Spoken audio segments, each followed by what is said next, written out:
Hi friends, எல்லாம் எப்படி இருக்கீங்க?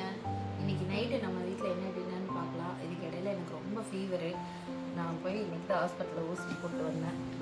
இப்போ பார்த்திங்கன்னா நைட்டு நம்ம வீட்டில் கொலா புட்டுக்கு இன்றைக்கி என் பொண்ணு கொலா புட்டு கேட்டாப்ப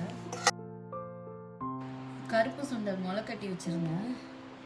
அதோட குழம்பு என் பொண்ணுக்கு இதில் பால் சர்க்கரையும் போட்டு சாப்பிட்டா தான் ரொம்ப பிடிக்கும். அது முடிஞ்ச வரைக்கும் நாட்டு சர்க்கரை எடுத்துக்கோங்க. ஆனால் எங்களோட ஆள் வந்து பார்த்திங்கன்னா வெள்ளை சர்க்கரை தான் கேட்பா. இதெல்லாம் சாப்பிட்டு இது எனக்கு இல்லை, எனக்கு ஃபீவருங்கிறனால இல்லை, அவருக்கும் பொண்ணுக்கும். இந்த வீடியோ பிடிச்சிருந்தா லைக் பண்ணுங்கள், சப்ஸ்கிரைப் பண்ணுங்கள். உங்கள் வீட்டிலலாம் என்ன டின்னர்